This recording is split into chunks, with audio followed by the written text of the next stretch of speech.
Hi, this is part 2 of the coronary care lecture, and we're going to be talking about now you've identified somebody that's having a myocardial infarction. What do you do? There is a very common acronym. In fact, this was around when I was in nursing school way back when, and it's called MONA, and it still really holds true today. There's actually 4 things that we do for patients. We give them morphine, oxygen, nitro, and aspirin. Those are the first 4 things that we do right away, and all of those things are done to improve oxygenation of the coronary arteries and therefore the myocardium. Morphine acts in 2 different ways. Number 1, it helps relieve the pain. It helps calm down the patient. When we have decreased pain, we have decreased heart rate. Decreased heart rate provides for more time for the coronary arteries to fill with blood. It also has another secondary mechanism, and that is vasodilation. The vasodilation causes increased blood flow to the myocardium, and it can decrease preload because there is more room in the cardiovascular system, therefore less circulating blood coming into the heart. So the heart will work a little bit less hard when there is vasodilation occurring, and that's why morphine is such an important drug to give. Oxygen is probably going to be your very most important thing that you're going to want to do first of all, because the whole reason the patient is having a myocardial infarction is because of lack of oxygenation. Typically we'll put on 2 liters of nasal cannula oxygen, although if the patient is in severe distress or not oxygenating well, it is not uncommon to put a non-rebreather bag at 100% oxygen on them. The third thing is nitroglycerin. Nitroglycerin helps to provide vasodilation to improve blood flow.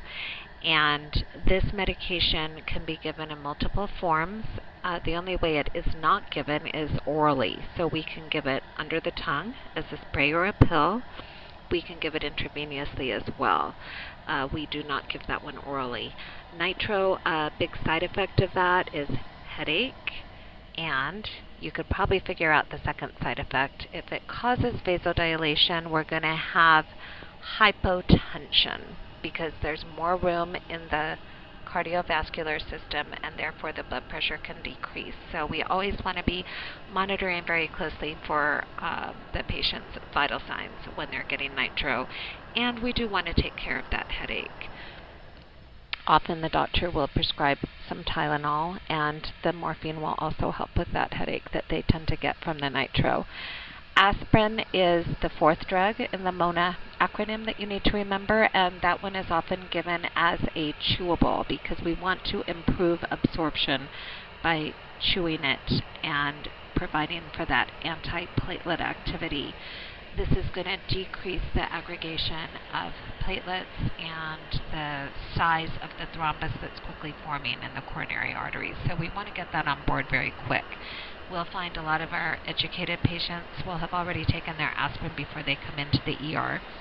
One thing to keep in mind, however, are that many patients do have an allergy to aspirin, and so we do need to make sure that we are assessing whether patients have allergies before we just automatically give them an aspirin.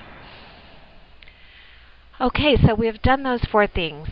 We also want to get an IV on board because if the patient has any cardiac arrhythmias, we want to be able to have a port to give them medication quickly.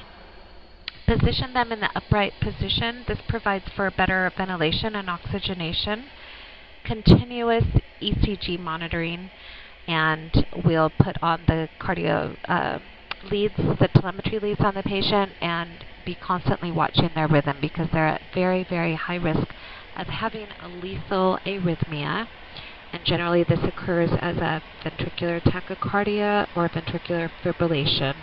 When the heart muscle death has occurred, there can be a disruption in the electrical system of the heart, and we can have the ventricles beating out of sync and way too rapidly, and this can cause death. So we want to be watching for that. And constant assessment of vital signs. We do not want this patient walking around. We want to be the one to help them get undressed so they're not causing increased oxygen demand. And then continual pain assessment. It's not uncommon to give these patients large amounts of morphine. And we also, when we're giving the nitroglycerin intravenously, we will titrate that to effect. And the nurse does have a judgment call in general to be able to increase the rate of nitro that's being administered based on the pain assessment. I'm going to just very, very briefly go over some of the treatments. I do want you to review these on your own and do the reading in your medical surgical textbook, but the basic treatments are the very most gold standard. The one that's most commonly done is called the percutaneous coronary intervention, a PCI. And what that involves is putting dye into the heart through usually the femoral artery, and they will inject a contrast medium that will be able to identify which coronary artery is blocked, and from that information the cardiologist will go up with equipment through the cardiovascular system and either put in a stent or put in a balloon to enlarge that area where there's a blockage and promote blood flow to the coronary artery. This is really come to be kind of a routine procedure. It's not painful, although we do medicate patients often with benzodiazepine such as Versed or a mild pain medication in order to decrease their anxiety. And the patients are in a twilight. They're somewhat awake during the procedure.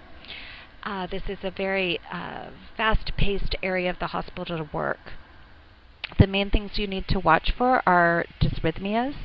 So the patient may have a heartbeat that can cause death during and after this procedure. They can have heart failure, and they can have problems with their papillary muscle, which is near their mitral valve.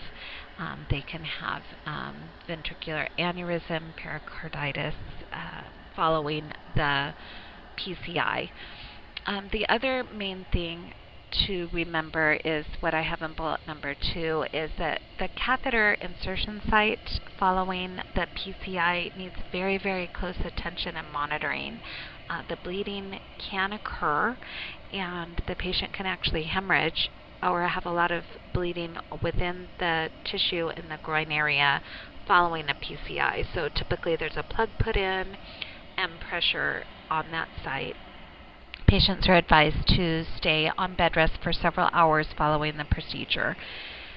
The very last thing after myocardial infarction to be aware of is this unusual syndrome called Dressler syndrome, which is pericarditis that can develop 4 to 6 weeks after a myocardial infarction due to an antibody reaction within the heart muscle, and that is called Dressler syndrome.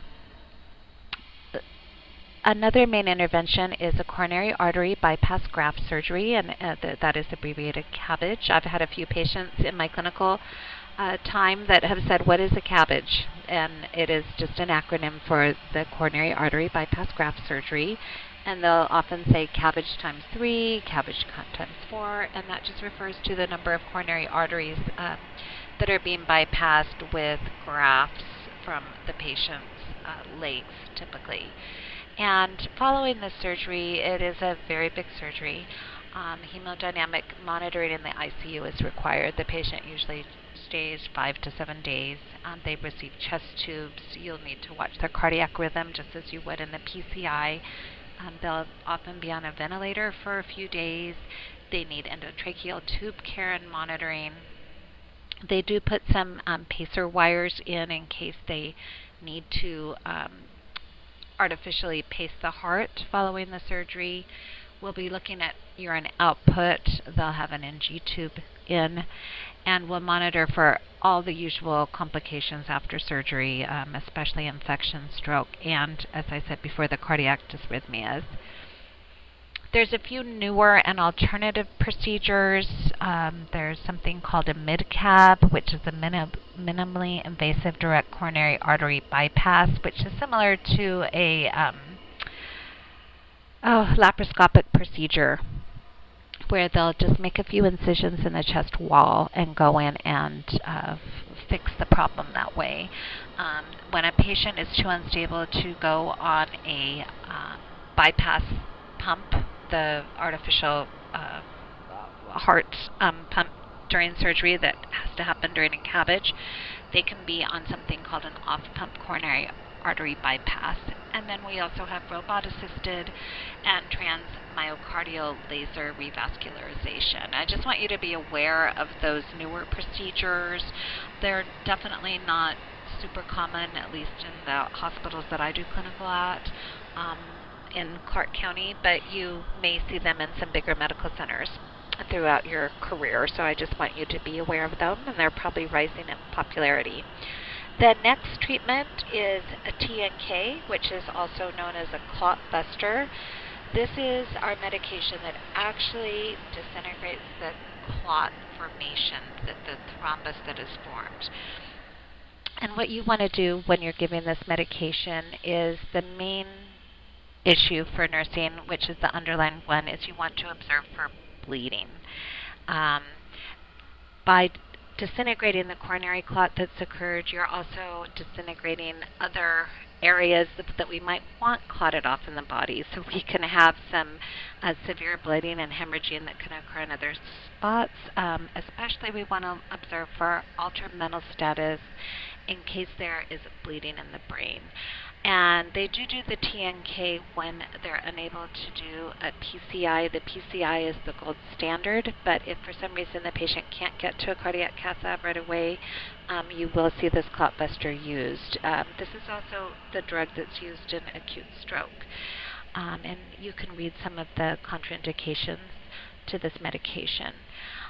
There's several medications here listed, and I would like you to review those all, know the nursing interventions and why and how all these drugs work in acute myocardial infarction.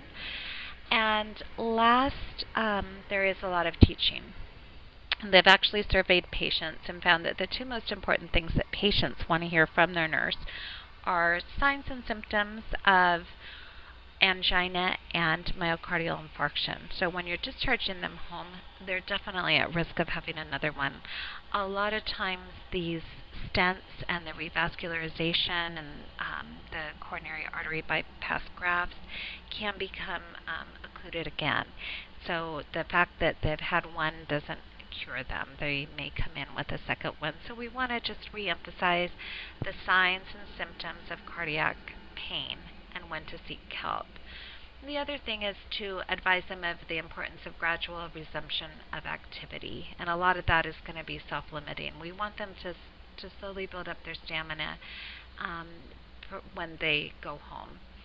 Other things to include would be when to call the emergency medical system, the anatomy and physiology of a heart, cause and effect of coronary artery disease, so things like smoking cessation and limiting illicit drug use, hypertension, all the causes that we talked about in the beginning, you can emphasize and teach to your patient. Cardiac terms and for different tests, risk factors, and what they can expect for themselves and going home are all items that the nurse will be teaching. I hope this short video filled in some gaps for you on understanding coronary care, and definitely there is a whole lot more that you will be learning throughout your career, and lots of literature and additional information. This was by no means meant to be comprehensive, but I did want to hit some of the main bullet points for you as you're beginning your study on coronary arteries disease. Thank you very much.